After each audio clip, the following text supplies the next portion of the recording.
Mesdames et messieurs, bonsoir à tous et bienvenue aux 20h sur la télévision Burkina Info. Le sommaire, fin de la visite du président du Faso en Arabie Saoudite, retour détaillé sur ce séjour de 96 heures.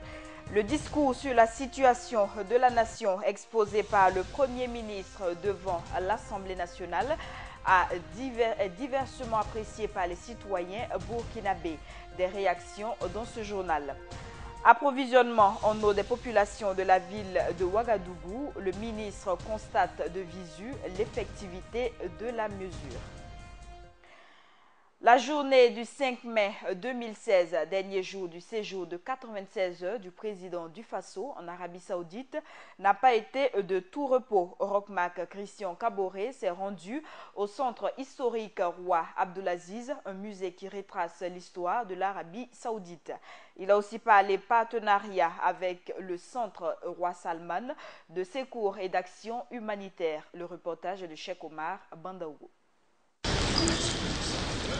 Rien n'a été négligé par le président du Faso lors de sa visite au Royaume d'Arabie Saoudite. Le matin de son retour pour Ouagadougou, c'est le centre historique Roi Abdulaziz qui a reçu la visite de Rochmark Christian Kaboré, un musée qui retrace l'histoire de l'Arabie depuis l'époque pré-islamique jusqu'à nos jours. D'entrée de jeu, une météorite tombée au sud-est de l'Arabie. Des objets authentiques comme le confirme le guide quand il répond à la question du président de savoir si en Arabie on trouvait des mammouths. Mais c'est toute l'histoire de l'Arabie qu'on entend faire connaître au chef de l'État burkinabé en une trentaine de minutes. Voilà, là ça c'est le, comment on dit, axe, ça c'est une sorte d'outil qu'on utilise pour chasser, pour couper. Et là vous voyez les sites préhistoriques en Arabie Saoudite, il y a beaucoup de sites, partout. Les Arabes ont découvert l'écriture tôt, en témoignent ces inscriptions.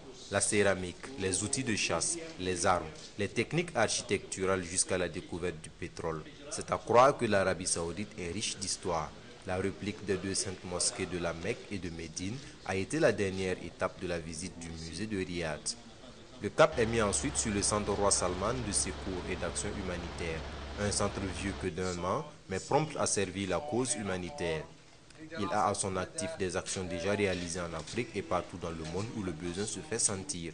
L'occasion donc pour le président du Faso de solliciter l'appui du centre dans son action pour l'amélioration des conditions de vie des populations burkinabées. Appui à médicaments dans la mise en œuvre de la gratuité des soins, possibilité de faire des forages et des addictions d'eau, aide alimentaire pour gérer la période de soudure avant la saison des pluies. Le centre a de son côté souhaité qu'une coordination soit mise en place entre un comité burkinabé et un saoudien afin d'étudier la faisabilité du partenariat. Un responsable saoudien a donc déjà été désigné pour les travaux et ils ont enjoint les dirigeants burkinabés à choisir son homologue le plus tôt possible. De retour d'Arabie Saoudite, le président du Faso s'est dit satisfait de son voyage. Une visite de 96 heures qui aura certainement des retombées positives pour le pays des hommes intègres. Signature de conventions, audiences, rencontres d'échanges avec la diaspora burkinabé, visite de sites culturels ont marqué ce voyage. Retour en détail sur ce déplacement historique avec Cheikh Omar Bandaougou. Des ministres et des chefs militaires attendant au pied de l'avion présidentiel ce lundi 2 mai 2016. Ils sont venus dire au revoir au président du Faso qui sera en Arabie Saoudite dans le cadre d'une visite officielle. Ponctuel, à 9h25 temps universel, il embarque, ainsi que toute sa délégation. 6 heures de vol au-dessus du désert soudanais et de la mer Rouge pour atterrir dans le royaume à 18h heure locale, 15h30 heure de Ouagadougou. Un accueil digne de ce nom est réservé au président du Faso par le gouverneur de Riyad et une escorte pas des moindres. Il est conduit dans une maison d'hôte du roi, le roi Salman bin Abdulaziz Al Saoud, qui le reçoit avec tous les honneurs le lendemain de son arrivée. Un accord de partenariat en matière de lutte contre la criminalité est signé au palais royal le même jour après des discussions officielles. Le troisième jour de sa visite, le président Kaboré entame une série de discussions pour convaincre les Saoudiens de l'opportunité d'investir au Burkina Faso. À cet effet, il rencontre les hommes d'affaires du royaume à la Chambre de commerce et d'industrie et tente de les convaincre de la sécurité des investissements qu'ils auront à faire dans son pays. De là, il sera à la cité nucléaire de l'énergie renouvelable du roi Abdallah. Une bonne nouvelle quant à leur disponibilité à aider le Burkina Faso dans sa marche vers l'opérationnalisation de l'énergie solaire. Chargée aura été cette journée. Dans l'après-midi, il rencontre la communauté burkinabé vivant en Arabie Saoudite ainsi que les étudiants burkinabés dans ce royaume. À la suite de quoi, il inaugure la nouvelle ambassade du Burkina Faso à Riyad. Le président du Faso découvre une grande partie de l'histoire de l'Arabie au centre historique Roi Abdelaziz et demande l'appui du centre Roi Salman de ses cours d'actions humanitaires. S'il y a une chose qui a marqué cette visite, c'est bien les audiences avec 6 ministres saoudiens. C'est avec l'un d'eux qu'il a clôturé sa visite et rejoint l'aéroport international Roi Khaled où il a pris son avion pour arriver à Ouagadougou à 22h45 temps universel. Autre actualité, pour la mise en œuvre du plan stratégique décennal de modernisation de l'administration, ce sont 23 milliards de francs CFA qui ont été mobilisés auprès de la Banque mondiale. Le Premier ministre Paul Kabatieba l'a affirmé hier durant son discours sur l'état de la nation. Le chef du gouvernement s'est aussi prononcé sur des questions sécuritaires. Le récit est d'Hassan Nakrou.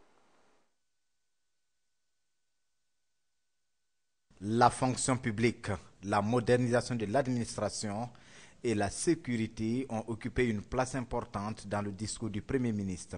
Pour ce qui concerne la fonction publique, la loi numéro 081 du 24 novembre 2015, votée par le Conseil national de la transition, portant sur le statut général de la fonction publique d'État et de la prise du décret portant institution de la journée de travail continu dans les administrations du secteur public, constitue des innovations majeures apportées dans ce secteur. Quant à la modernisation de l'administration, 25 milliards ont été mobilisés auprès de la Banque mondiale pour la mise en œuvre du plan stratégique décennal de modernisation de l'administration. À cela s'ajoute l'élaboration et la validation de 10 codes d'éthique et de déontologie au profit du département ministériel. Enfin, il y a l'enrôlement biométrique de 10 334 agents constitué en majorité des sortants des écoles et centres de formation professionnelle, en sus de l'enrôlement de l'ensemble des fonctionnaires de l'État. Pour ce qui est de la sécurité, le Premier ministre a souligné que l'État va affirmer désormais son autorité à travers des mesures appropriées pour rétablir l'ordre public. Il compte rétablir le dialogue et créer les conditions pour l'application de la loi dans toute sa rigueur. Toute chose qui va permettre au gouvernement d'éviter la recrudescence des actes d'incivisme, de troubles à l'ordre public, créant les risques d'un affaiblissement de l'autorité de l'État. La question des Kolgo est encore revenue dans le discours du Premier ministre. À ce niveau, Paul Kabatieba affirme que la politique du gouvernement consistera à encadrer ces groupes d'autodéfense de sorte que leurs activités ne portent pas atteinte à l'ordre public et aux droits humains.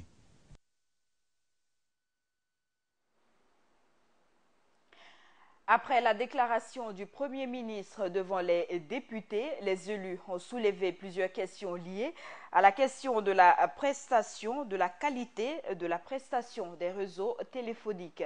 Le problème de la fourniture de l'eau potable a aussi été soulevé. Hassan Nakrou nous en dit plus.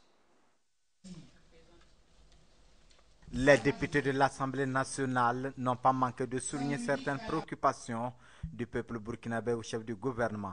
Parmi ces préoccupations, il y a celle de la qualité des réseaux téléphoniques que certains représentants du peuple jugent inefficaces. Quelle communication on appelle quoi là? Tellement j'allais le frapper.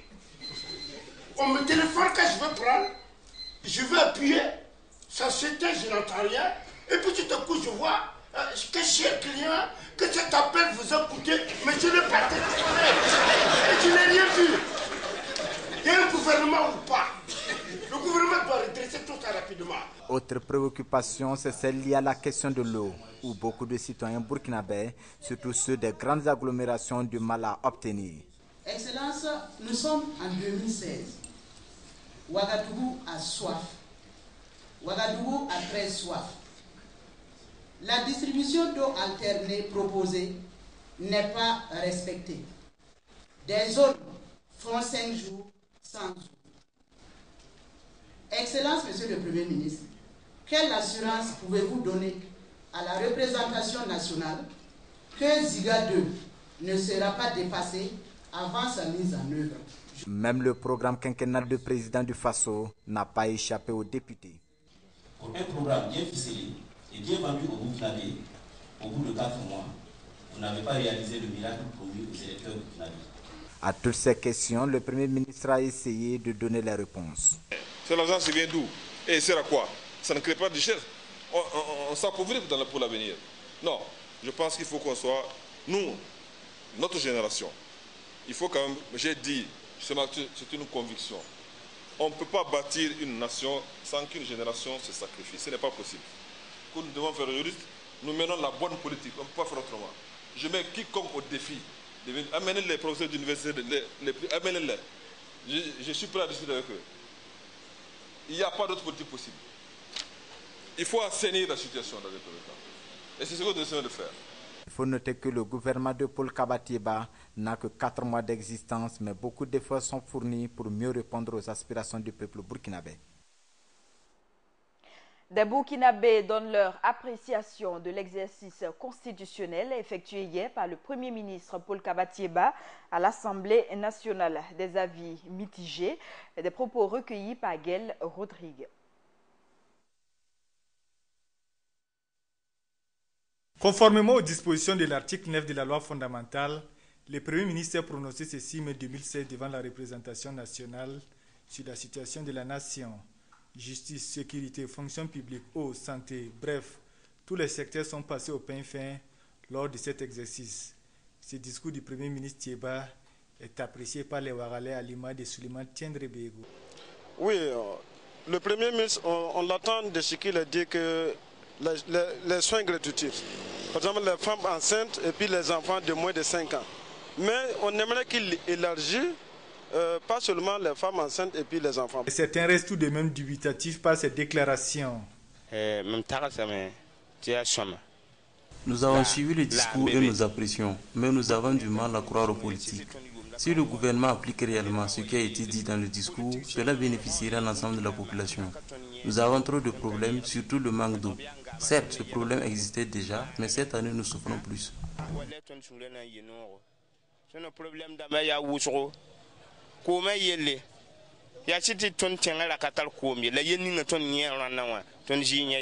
Après là, c'est à manger là. Quel est le problème? Après manger là, c'est la santé. Ils n'ont qu'à le voir dans les hôpitaux. Ils ont dit qu'ils ont abaissé, il y a des hôpitaux qui sont gratuits. Bon, je n'ai jamais parti là-bas. Mais je vois mes amis qui sont déjà partis. Ils ont dit que c'est pas tout qui est gratuit. Du reste, la population s'impatiente et attend des actes forts de la part du gouvernement Tieba.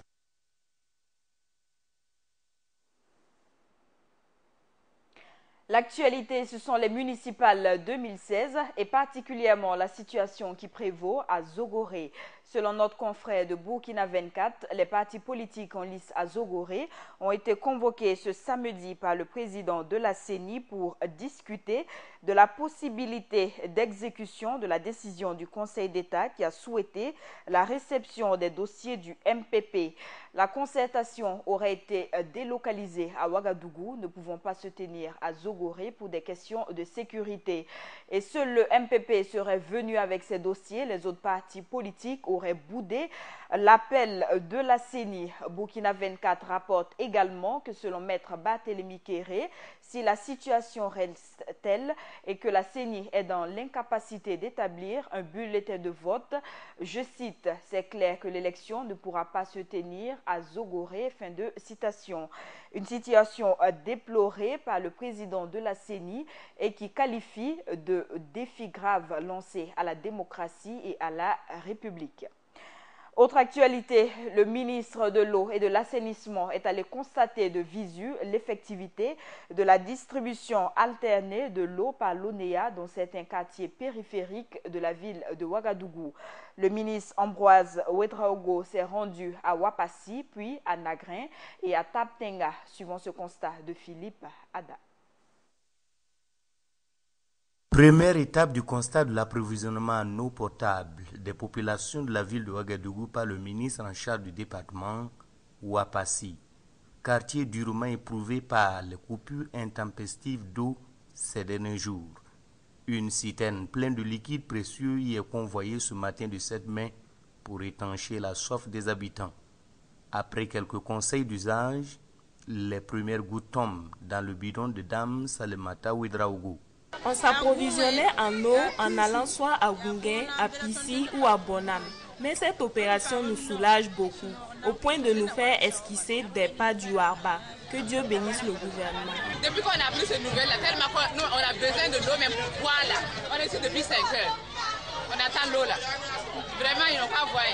Pas de robinet là, vraiment, ça ne va pas. Nagrin, un autre lieu sans eau. Ce poste d'adduction d'une capacité de 12 mètres cubes sera alimenté par un groupe électrogène à compter du lundi 9 mai, nous a confié un technicien. Juste quelques explications au ministre. Le dernier cap est mis sur Taptenga. Là, les compteurs tournent, mais au ralenti et la citerne n'est pas une solution finale. Je pense que ça peut résoudre au moins un peu la solution. Ça peut résoudre un peu la solution, mais pas complètement. Parce que peut-être c'est juste pour une journée, hein, c'est pas. Si ça serait par exemple tous les jours, là en tout cas, ça pourrait résoudre le problème pour moi, selon moi en tout cas. Mais si c'est juste pour aujourd'hui, là, ça serait un peu compliqué, pas facile. Après le tour, le ministre Ouedraogo estime à 30% la mise en œuvre de la décision du gouvernement consistant à alterner l'approvisionnement des quartiers de la capitale en eau. On a bien dit qu'on allait évaluer au bout d'une semaine et recorriger. Ça, il faut l'accepter. Voilà, donc on est vraiment dans une phase de pré-évaluation.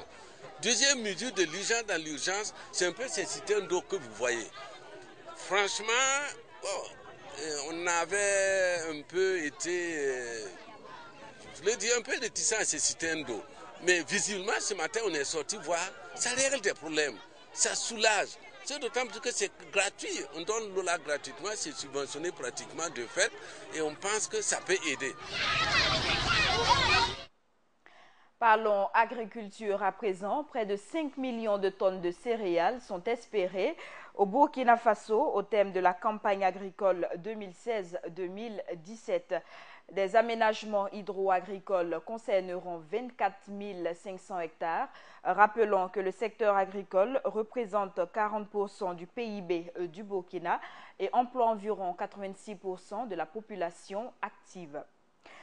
Le Centre de gouvernance démocratique CGD a initié ce samedi une formation au profit des journalistes. L'objectif de l'activité est d'amener les hommes de médias à avoir une meilleure lecture de l'afrobaromètre et de pouvoir mieux la vulgariser. Paulin Yamiogo, reportage. Nous ne sommes pas à une conférence de presse, mais à un atelier de formation au profit des hommes de médias.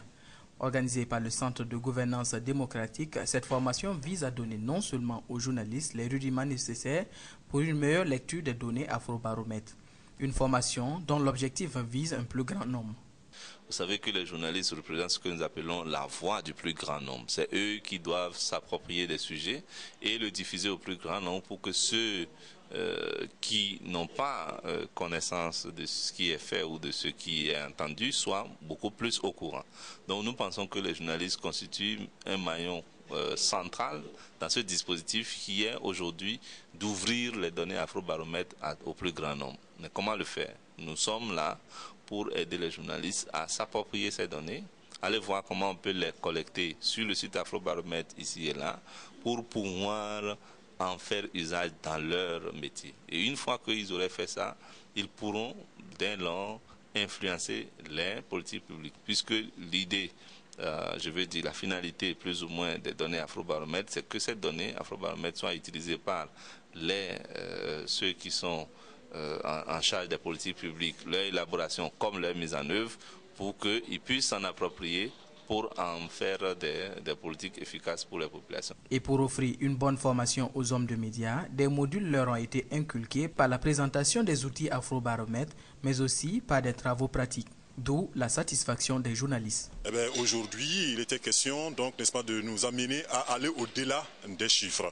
Et vous savez bien, quelquefois, lorsque nous venons donc au dialogue démocratique par rapport donc à l'évaluation de certains sujets sur la démocratie et ainsi de suite, il nous est pour donner des chiffres, 40% de Burkinabés, 33% des femmes, 50% ceci, cela. Alors, mais nous donnons ça au niveau, n'est-ce pas, bien de nos médias. Non. Et ce matin, avec un spécialiste venu du Bénin, il nous a été donné de nous approprier justement donc n'est-ce pas du pouvoir d'aller au-delà de ces chiffres-là, et bien des raisons de pourquoi c'est 44%, de pourquoi c'est 10% et ainsi de suite. Alors franchement, nous avons été en tout cas émerveillés parce que nous nous sommes rendus compte qu'on peut faire mieux. Si cette formation vient rehausser le niveau des journalistes en matière de données Afrobaromètre, elle vient également leur offrir les moyens pour effectuer des investigations ou des enquêtes dans certains domaines et tirer la sonnette d'alarme. L'Institut Aube Nouvelle ouvre la porte de ses filières aux étudiants à travers sa semaine des filières. 7 jours durant, il s'agira pour les responsables de l'école supérieure de valoriser les différentes filières de formation et promouvoir le leadership au sein de l'Institut.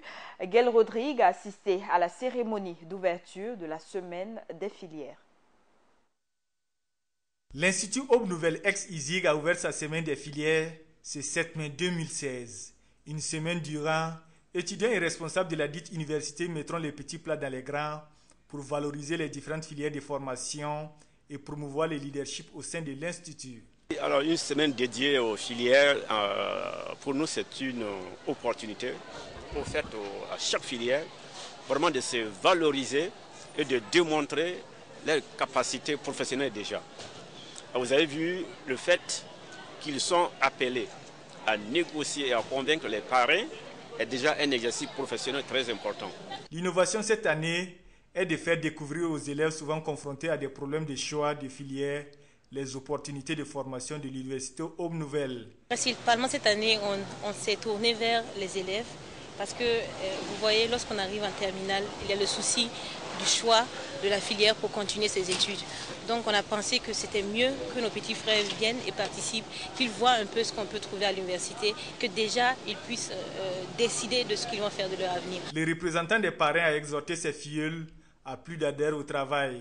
Et un message d'encouragement, non seulement à l'endroit des responsables de l'Université Aube Nouvelle, qui en créant cette institution a apporté beaucoup à la formation des jeunes élites, à la fois au Burkina et pour l'Afrique, mais aussi d'encouragement aux étudiants, en leur demandant de persévérer dans la voie qu'ils ont choisie et en leur disant que je suis à leur disposition autant que mon temps le permettra. Le président de l'IAM Dakar, venu pour la circonstance, a pour sa part salué cette initiative de son collègue du Burkina qui, selon lui, participe à la formation des élites. J'ai tenu à remercier d'abord le président fondateur pour la qualité du travail qu'il fait au service de la nation burkinabé et au service même du continent africain. Et je pense que la présence des autorités aujourd'hui, politiques et administratives, montre bien que c'est un homme qui a marqué sa génération et plusieurs générations. La fin de la cérémonie a été marquée par la remise des diplômes aux meilleurs étudiants de l'année 2015 et la visite des stands. La suite de ce journal, Jacques Athanase Sebgo a été élu président de la Chambre des métiers et de l'artisanat du Burkina Faso. Son élection a eu lieu après l'installation officielle des membres du nouveau bureau de la Chambre des métiers. Ce dernier, réélu pour un mandat de 5 ans, a promis de travailler à relever les nombreux défis et à consolider les acquis de la première mandature. Autre actualité sportive à présent pour le compte de la 21e journée du championnat national de football. COSAF et l'AS Yenega, l'ASFA Yenega se sont quittés hier sur le score nul de 0 but partout. Le match s'est joué au stade Joseph Konombo, soulignant que les 4 précédents matchs de l'ASFA Yenega se sont tous soldés par des défaites. Retour sur l'opposition avec Samba Kassile Traoré. Ce match qui a opposé l'ASFA Yenega à COSAF entre dans le cadre de la 21e journée du championnat national. D'entrée de jeu, COSAF dévoile son envie de gagner par cette frappe du Dossa 7 qui ne sera malheureusement pas cadrée. Il s'ensuit alors une confrontation digne de son nom entre les deux équipes, mais aucune d'entre elles ne pourra mettre la balle au fond des filets. Mais COSAF semblait largement dominer son adversaire. C'est donc sur un score vierge de 0-0 que les deux équipes vont rejoindre les vestiaires à la pause. C'est un match bien équilibré qui sera observé dès l'entame de la seconde partie. Malgré des occasions de but de part et d'autre, le match prend fin sur le score de 0-0. Un nul qui semble satisfaire l'ASFA Yenega. En tout cas, aujourd'hui, quand même, c'est satisfait de mon groupe. Ils ont joué vraiment avec le cœur pour arracher ce match nul-là. En tout cas, c'est satisfait. Oui, l'ASFA pourrait faire mieux que ça, mais comment vous voulez? Bon, c'est le match, c'est un match de football. On a cherché les 3 points, on n'a pas eu, donc on va se contenter du match nul. Ouais, c'était un bon match. Physiquement très dur et techniquement aussi c'était pas mal. Après 4 défaites, c'est un bon point. c'est bon pour le moral. Il n'en est pas autant pour COSAF qui pense que ce match était à sa portée et que le nul est inconcevable. On a bien joué, mais c'est le rythme. On n'a pas mis du rythme. Sinon, on a bien joué, on n'a pas mis du rythme. Je pense que le match est origine à ce niveau. Si on avait mis du rythme, je pense qu'on pouvait avoir le gain du match ce soir. Vous-même, vous avez vu le jeu, on pouvait gagner le match. Moi, ce match d'aujourd'hui n'était pas trop formidable. Je vois qu'on n'était pas trop inspiré pour ce match. Il nous a manqué un peu l'envie de gagner le match. C'était ça seulement qui nous a manqué. Sinon, on a dominé le match. Il n'y avait pas juste l'envie de gagner ce match qui nous a manqué ce soir. Les supporters, quant à eux, se disent satisfaits du match car selon eux, le niveau du championnat burkinabé devient de plus en plus relevé. Hors de chez nous, ils sont désormais libres. Les 3 employés congolais du comité international de la Croix-Rouge enlevés mardi dans l'est de la RDC ont été libérés. L'annonce a été faite ce samedi par l'organisation humanitaire qui a tout de même maintenu la suspension de ses déplacements dans cette province du Nord Kivu. Et nous refermons cette édition avec cette information. Merci de l'avoir suivi.